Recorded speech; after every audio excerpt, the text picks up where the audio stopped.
It's 11 o'clock.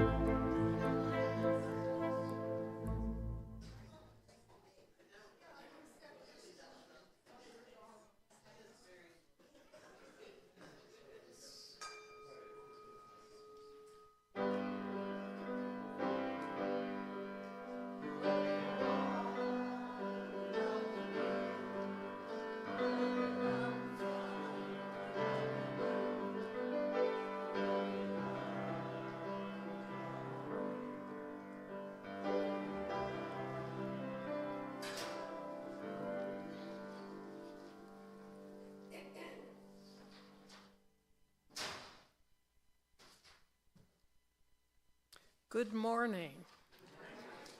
I'm Karen Christie, today's service associate. Andy Gottman, a member of our congregation, will give today's sermon about Homer's Odyssey. I'm here with Jeffrey Maxey, our music director at the piano. Ginny Gottman, our director of lifelong learning, will be telling today's story. Today's tech crew is led by producer, director, camera operator, Jeff Slauson. Thank you, Jeff. Jeffrey Maxey has the added duty as technician for audio. We have many more volunteers helping too, with greeters in the lobby, religious education helpers for today's RE activities, and we have a crew preparing for coffee hour.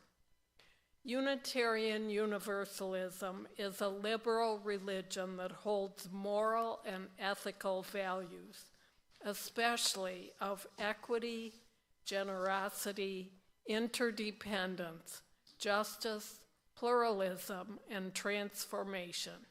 And we center all of these in love. We welcome everyone as we sang in our opening song. If you are a visitor, you may notice in the pew rack in front of you a yellow card that helps us to know that we have new seekers here. So please fill that out.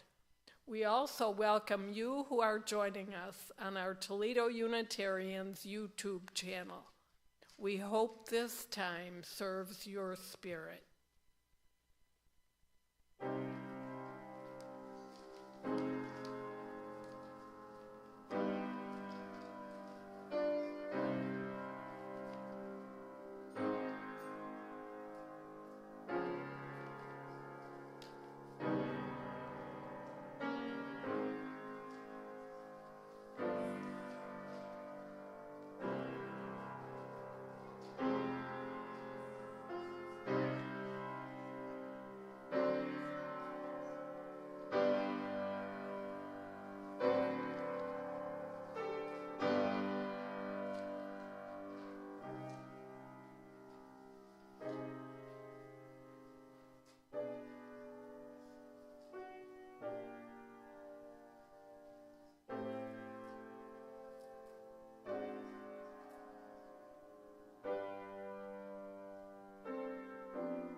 Good morning. As Karen mentioned, I'm Andy Gottman, and I'm also wanted to welcome you all to our service today. The flame that we light in our gatherings symbolizes courage and illumination and honors our search for truth and meaning. Let's all say the words for chalice lighting together. They're in our order of service as Karen lights the flame. Our chalice has the spirit of Unitarian Universalism. We light it centered in love. May it glow with sacredness and shine for each and for all. Let's continue reciting together with Karen leading us in the covenant of our congregation, also included in the order of service. This is not a creed, but what we share with general agreement.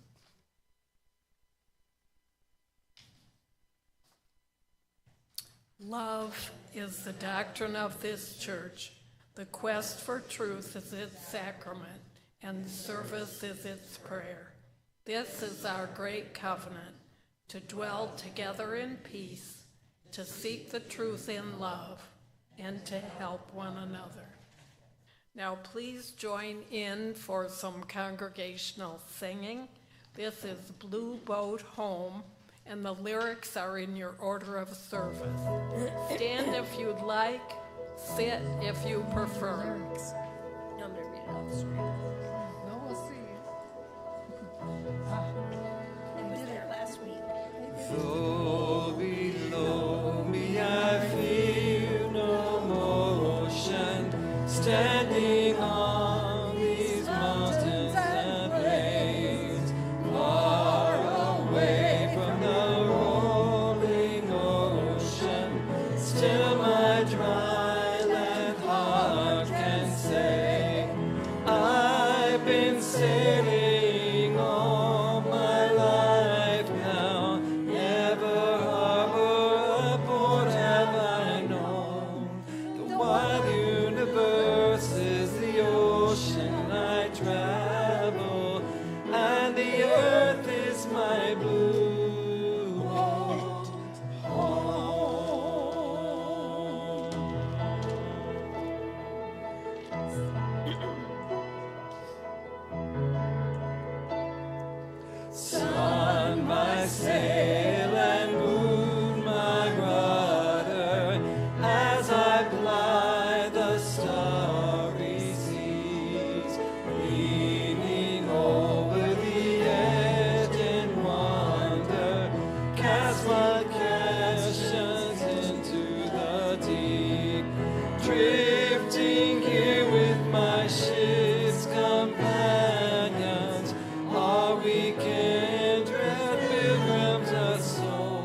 Good morning, good morning. I would like to invite all of my friends who are young or young at heart to come forward to hear today's story.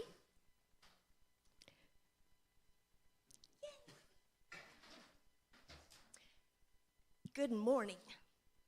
So today we are going to travel back in time.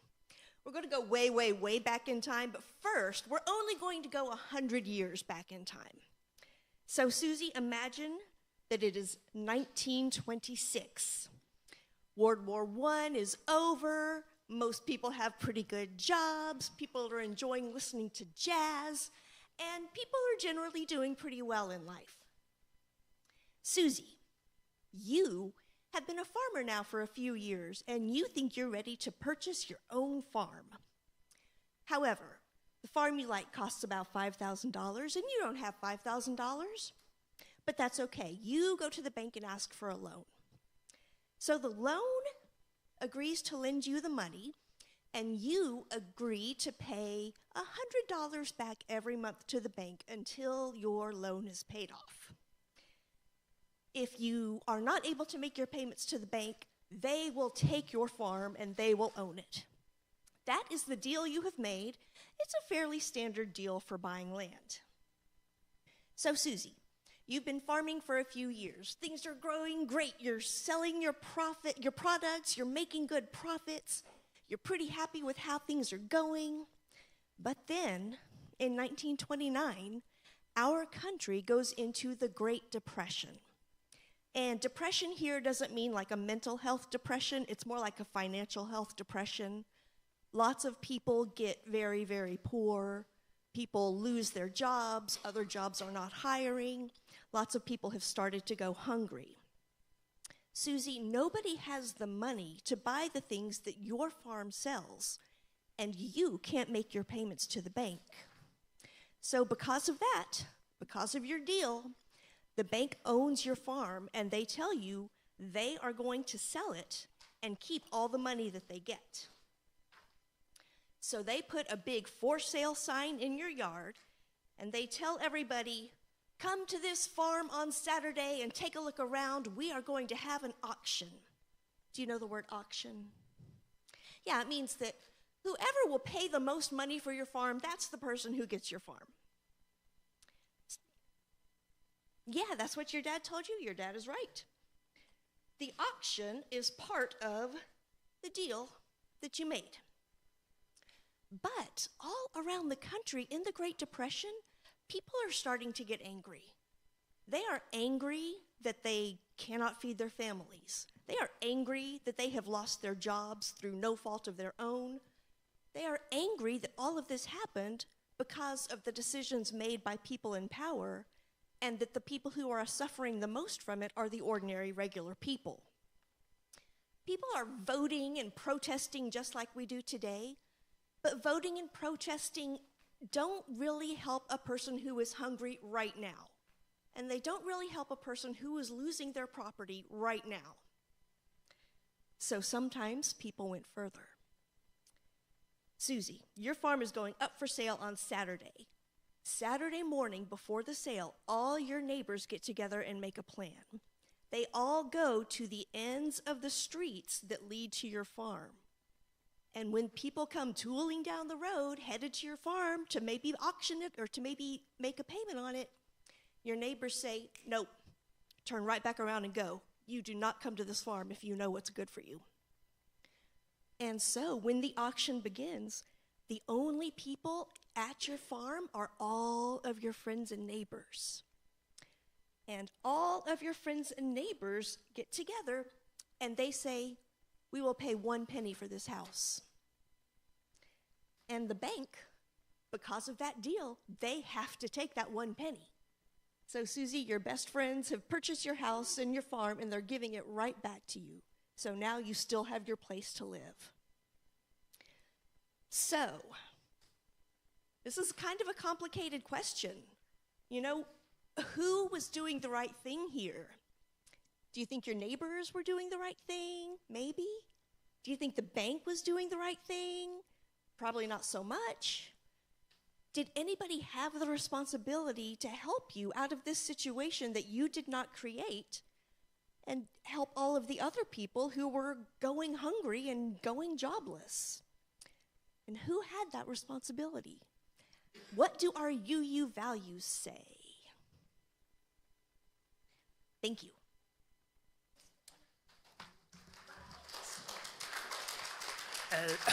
As the children leave for their religious education time, let's sing them out.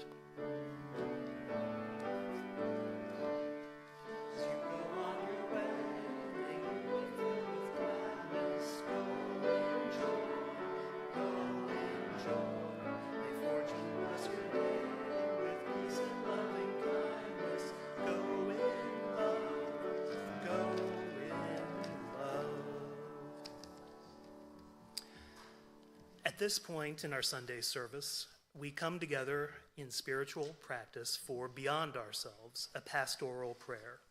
Join me for a time of having our spirit open to what is beyond ourselves.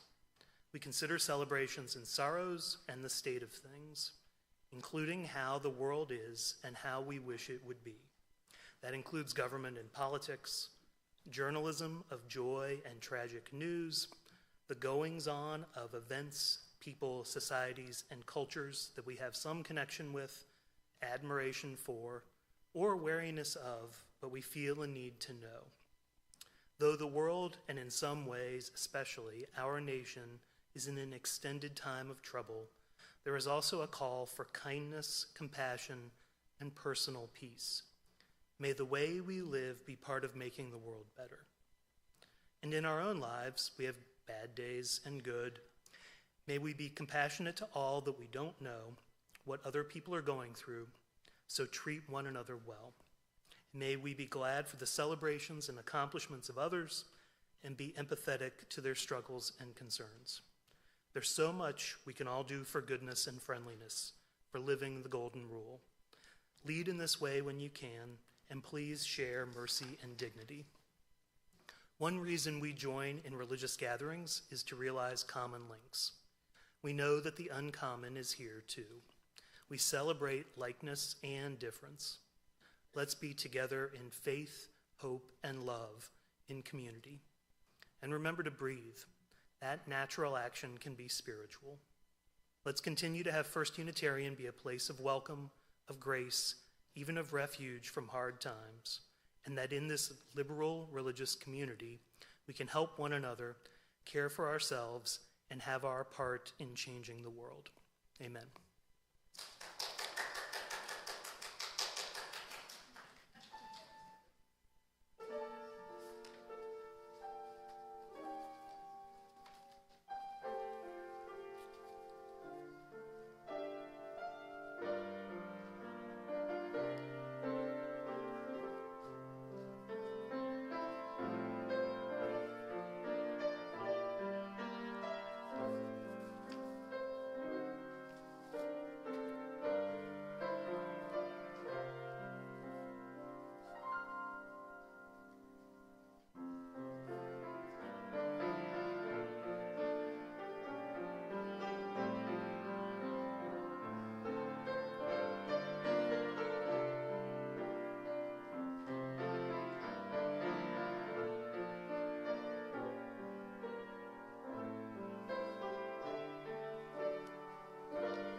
For turning inward this week, given the topic, I thought it would be nice to hear from Homer himself.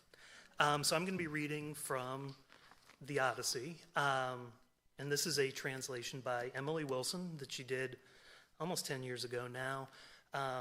Dr. Wilson is a professor of classics at the University of Pennsylvania. This is also the first major published translation of the Odyssey. She also did one of the Iliad by a woman. And it's written, I think it's very well written, but it's written in as common vernacular for us today, I think, as is possible. So if you're interested, I would definitely recommend both this and the Iliad. But I wanted to read the very beginning to the Odyssey. So we're going to talk about the values that it shared with its audience back then and its audience today. I thought it would be nice to hear how things started in that poem. So this is Book 1, lines 1 through 21. Tell me about a complicated man. Muse, tell me how he wandered and was lost, when he had wrecked the holy town of Troy, and where he went and who he met, the pain he suffered on the sea, and how he worked to save his life and bring his men back home. He failed, and for their own mistakes they died. They ate the sun god's cattle, and the god kept them from home. Now, goddess, child of Zeus, tell the old story for our modern times. Find the beginning. All the other Greeks who had survived the brutal sack of Troy sailed safely home to their own wives, except this man alone. Calypso, a great goddess, had trapped him in her cave. She wanted him to be her husband. When the year rolled round in which the gods decreed he should go home to Ithaca, his troubles still went on. The man was friendless. All the gods took pity, except Poseidon's anger never ended until Odysseus was back at home. Let's now observe 1 minute of silence.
Spirit of life, come unto me. Sing in my heart all the stirrings of compassion. Blow in the wind, rise in the sea, move in the hand, giving life the shape of justice. Roots hold me close, wings set me free. Spirit of life, come to me, come to me.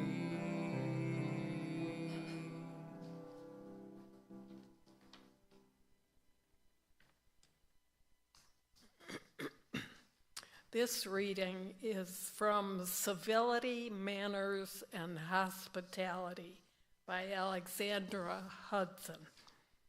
The Odyssey's driving theme is Xenia, Each book is a case study in the duties of welcoming strangers into one's life and one's home, as the story follows Odysseus as he journeys home to Ithaca and encounters various people of different places and cultures. Notably, Xenia means both stranger and friend, embodying the cliche that a stranger is just a friend we haven't met. I've been reflecting on what Xenia means for us today, in a moment where we are all too familiar with xenophobia, a fear of the other, the different, the stranger, a word derived, of course, from Xenia. The easiest, most universal thing in the world is to show benevolence to those to whom we are related, to people we like, to people like us, to people who can do things for us in return. Xenia is all about the decency with which we treat the other, the person who is neither our kin, nor our neighbor, nor our friend, who is not like us, and who very likely will never be able to do anything for us in return. The Greek ideal of Xenia calls upon us to treat such others with the same decency we accord to those closest to us. We might describe this high standard of conduct as requiring kindness, literally treating strangers and visitors with the benevolence with which we would treat our kin. This is also how I define civility, according to the irreducible respect we owe to everyone by virtue of our shared humanity. When Odysseus finally home to Ithaca after nearly 2 decades away from home reunites with his slave Eumaeus, we see Xenia and civility in action, because Odysseus is in disguise as an elderly and poor beggar. Eumaeus does not recognize him as his old master. Still, Eumaeus invites him into his home, feeds him, offers him clothes, and shares an evening with his hard-on-his-luck guest. One must honor guests and foreigners and strangers, even those much poorer than oneself, Eumaeus says. Zeus watches over beggars and guests and strangers. What I have to give is small, but I will give it gladly.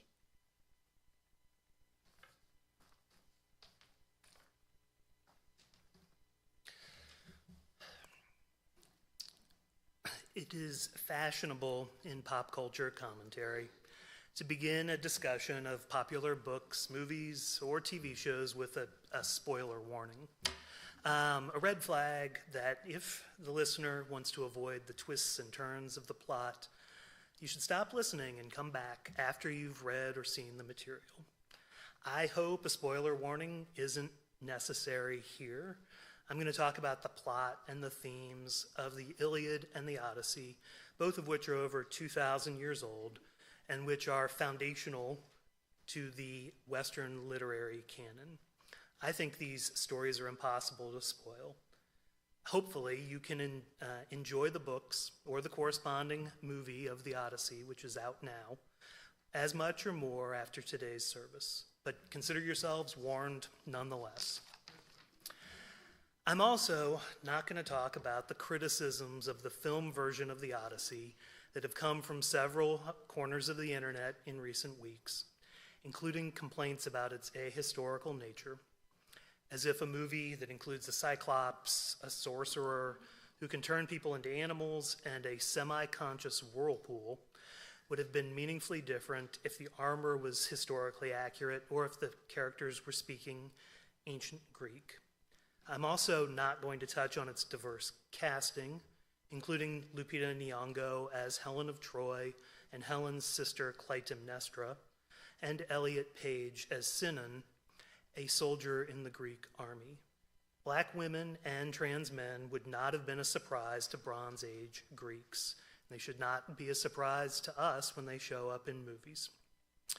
Instead, I'd like to talk about what Homer's stories, written almost 3,000 years ago about events set over 3,200 years ago, can say to us today, and how they have been interpreted by artists to speak to our times and the issues that we face.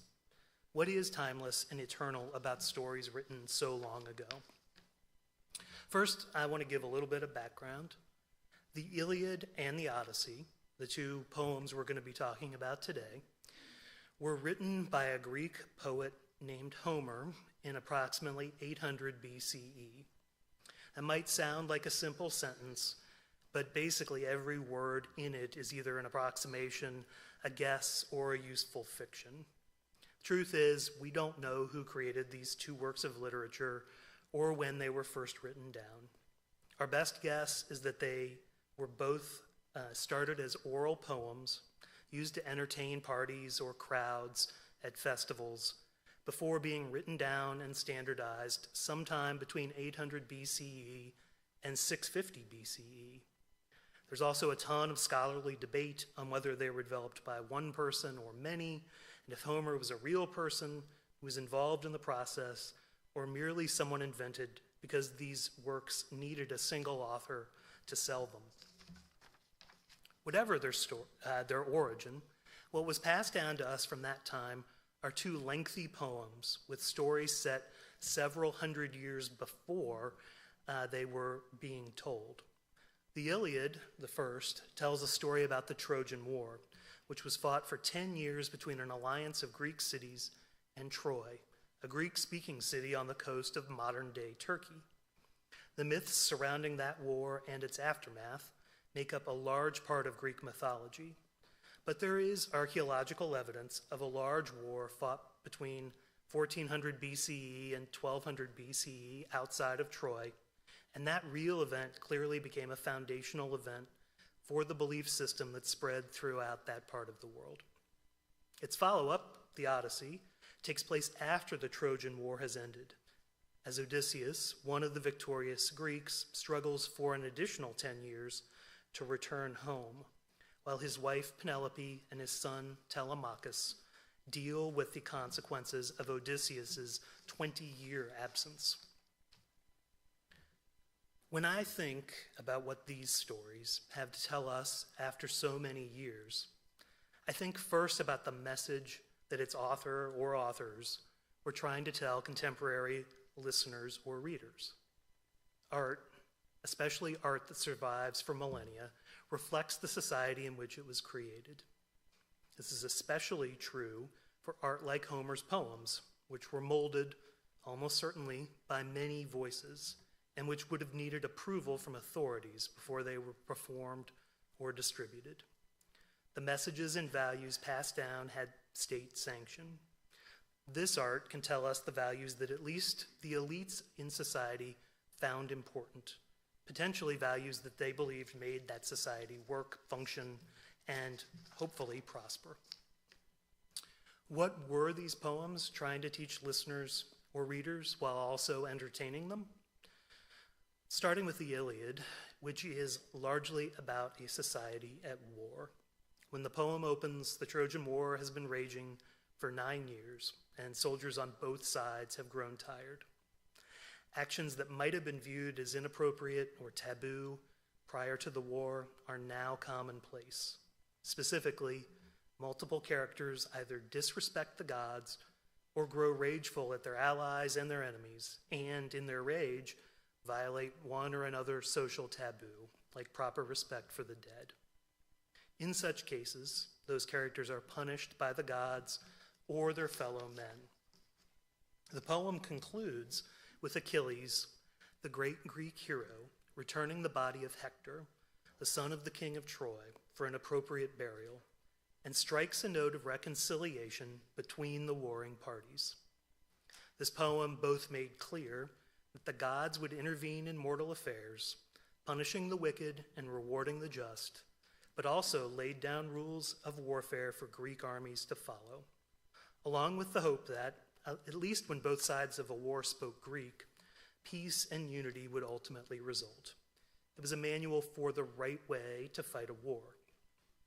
While considered more important as a text at the time of Homer, and then later for Socrates, Plato, Aristotle, and others, and potentially the better literary work, and I personally prefer it to the Odyssey, its lessons on Greek warfare are less relevant to us today than the values of its sequel, the Odyssey. The Odyssey deals with a world that is now at peace following a Greek victory. Odysseus and his men are travelers through a world beset by monsters and dangers, stopping at countless islands and ports along the way as they try to reach their home. At the same time, Penelope and Telemachus are hosting scores of suitors, men who would marry Penelope, assuming Odysseus is dead, and take his place as king of Ithaca. The poem thus explores and provides lessons on the complicated expectations of guests and hosts in Greece in 600 BCE. As noted in our reading, Greeks at this time valued the concept of xenia, or hospitality for strangers. As an aside, this is the source of not just the word xenophobia, as mentioned in the reading, but the city of Xenia in southwestern Ohio. Xenia, this is fun trivia, is the largest city in the US that starts with the letter X. And it's also the city where my father was born, so it has a warm place in my heart. In any event, the concept of Xenia was vital in a society like Greece, with hundreds of independent cities and islands that were beginning to trade with each other, but which did not yet have the support system of hotels and restaurants in place that could support travelers. Accordingly, Xenia was the expectation that if a stranger showed up on your doorstep, you had an obligation to feed them and provide them with a place to sleep. As a traveler, you had an obligation to limit your imposition as much as possible, and when you could, repay what you have been given. Responsible hosts and travelers made the world function, and ties between cities grow. Irresponsible or malicious hosts or travelers would cause that system to break down. As Emily Wilson, who I mentioned earlier, describes in her introduction to her translation of the Odyssey, Xenia is a networking tool that allowed the expansion of Greek power, from the family to the city-state and then across the Mediterranean. Accordingly, in the Odyssey, gracious hosts and guests are rewarded, poor hosts and guests are punished, and the value of Xenia is enforced. You might wonder, what value do those lessons have today in a world with hotels and restaurants and highways and airplanes? The Odyssey has an eternal message. As Wilson's translation begins in our reading, we can tell the old story for our modern times. And that's just as much true today as it was back in 500 BCE. Even back when it was first written down, Greeks were looking to the old story for lessons on their times, and we can do the same. The value of Xenia is embodied today in many of our principles, and indeed in the varieties of the Golden Rule that Tim has been sharing since the beginning of the year. Modern society and Unitarian Universalists have adapted the principle of Xenia, among others, to create a blueprint for a just and ultimately beneficial society for all.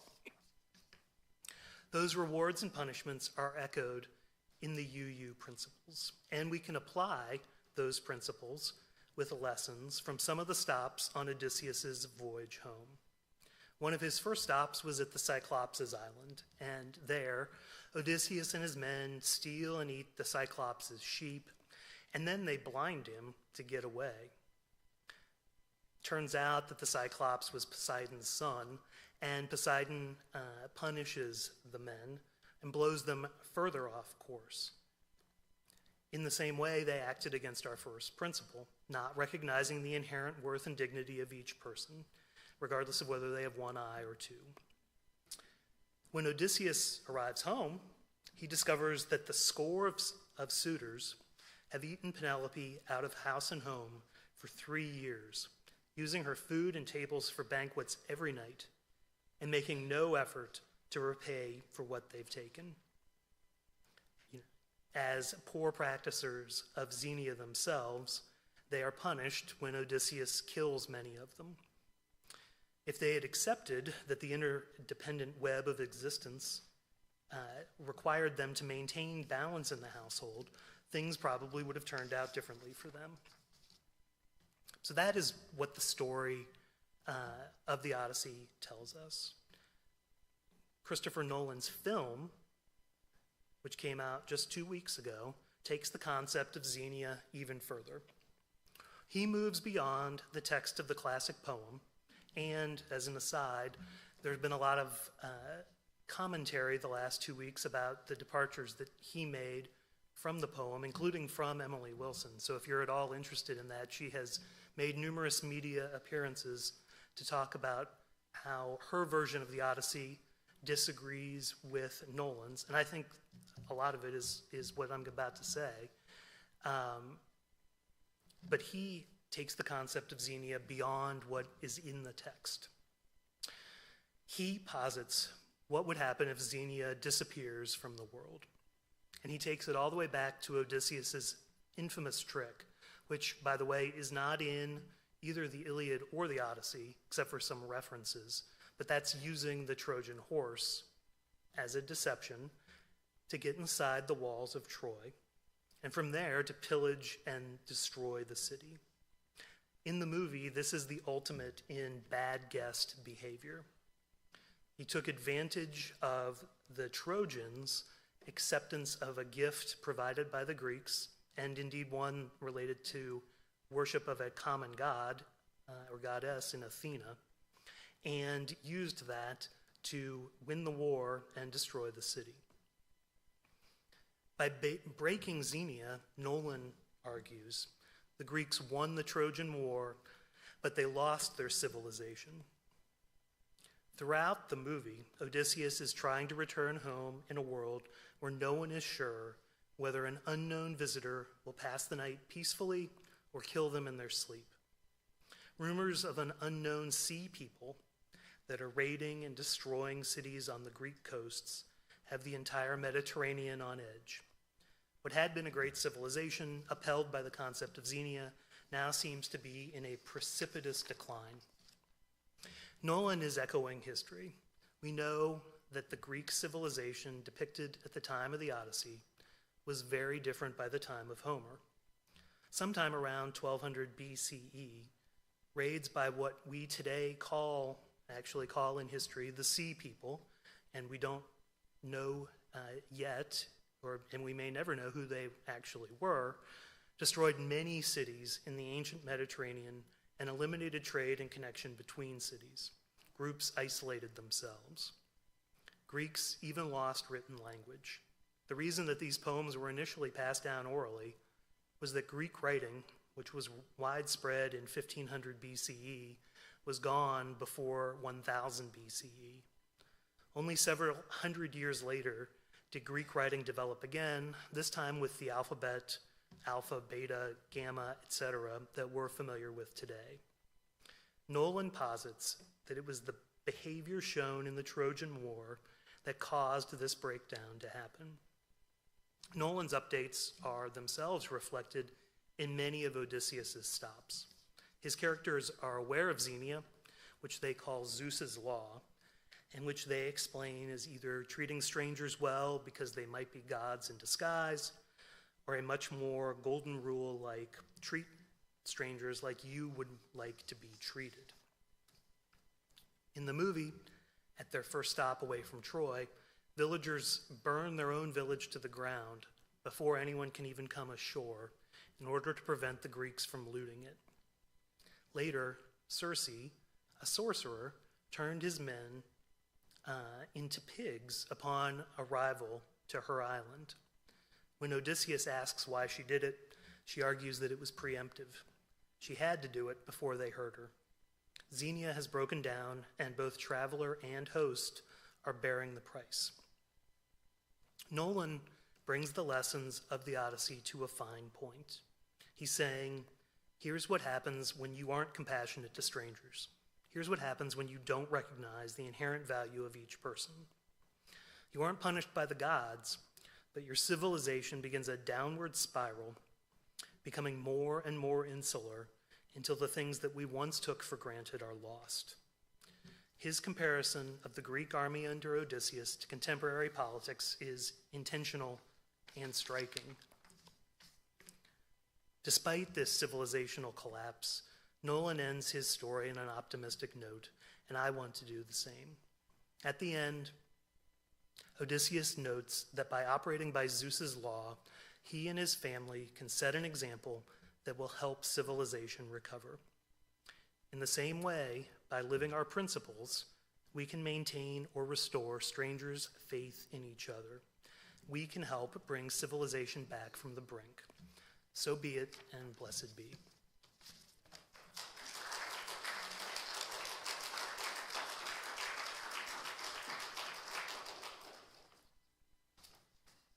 Thank you very much, Andy. Now is the time for the offering. We invite you to give generously to support our mission of fostering spiritual growth and compassionate action. We will pass the baskets here in the sanctuary. All of you, including our YouTube viewers, can also donate electronically or by mail. Thank you for being generous and for helping Unitarian Universalism thrive in Toledo. And for more congregational singing, let's sing "We Offer These Gifts." Lyrics are in your order of service. As we offer these gifts and lift up our spirits, may the care in our hearts and the work of our hands lead us to greater service and love. As we offer these gifts and lift up our spirits, may the care in our hearts and the work of our hands lead us to greater service and love.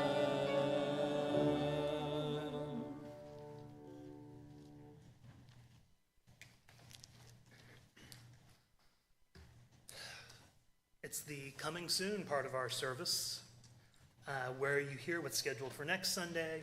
We give some announcements and let you know what's up for right after we leave the sanctuary. For next Sunday's spiritual forum at 9:45 a.m. in Fellowship Hall, Dr. Tim Reichard will be discussing kinship with our Mother Earth. This should be a novel and interesting discussion of the interdependent web of existence. At the 11 a.m. service next Sunday, Stacia Hansen will speak on the topic of what is mindfulness. Our member, Julie Rutger, has invited all of us to a Back to the Wild field trip on Tuesday, August 11th. The group will leave the church at 9 a.m., carpooling, and go to Castalia, Ohio, which is about an hour and 15 minutes away, and visit the Back to the Wild Wildlife Rehabilitation and Nature Center, which is operated by Julie's family. They'll see eagles, hawks, owls, vultures, and wetland mammals, which are in Back to the Wild's care. Take a sack lunch with you, as the group will eat in the picnic shelter. If you'd like to go, there's a sign-up sheet in the lobby. August is Pride Month in Toledo, and Toledo Unitarians will march in the Pride Parade on August 15th. Thanks to Thatcher and Lauren Getz, we'll have a trailer so our people can be in the parade and a few can ride along and not have to walk. If you'd like to take part, show up on Adams Street and find the trailer in line. If you want to watch the parade instead, Phil Zapp plans to be in front of Trinity Episcopal Church, and he will host fellow church members. The parade starts at noon, so please be there while it's still morning. Oh, and David Strickler, who normally coordinates this event for us, has to be out of town, so we need a substitute coordinator. See Krista Schneider if you are able to take that slot. And I'd like to bring your attention to these little sheets about the Pride Parade that are on the table outside the door. This offers information about other ways that you can become involved and help out with the parade. So please feel free to take one of these. The church is gathering contact information for everyone to be included in our church's database and included in a new directory. There's a printout on the welcome table in the lobby.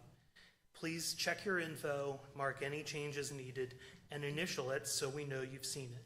Access to the database and directory should be available in September. And the final coming soon announcement is my inviting you to join us in Fellowship Hall right after the service for coffee, conversation, and social time. Now for the final spiritual practice. Let's say together a version of the Golden Rule while Karen extinguishes the chalice. This time we're going to be doing the original. It's printed on the order of service and it's on the screen. Do unto others as you would have them do unto you. Today's church service has ended, but not our service in the world. Let's go out and by living our values centered in love, do what we can to make a difference and build beloved community. Merry meet, merry part, and blessed be.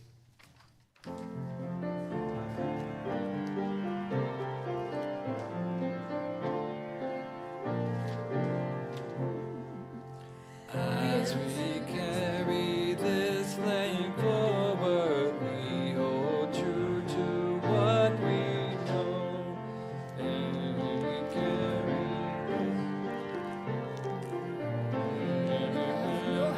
us to grow. I'm doing the wrong song.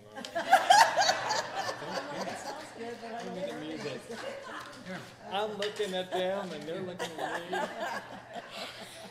You know the words, but that ain't the two. Take two.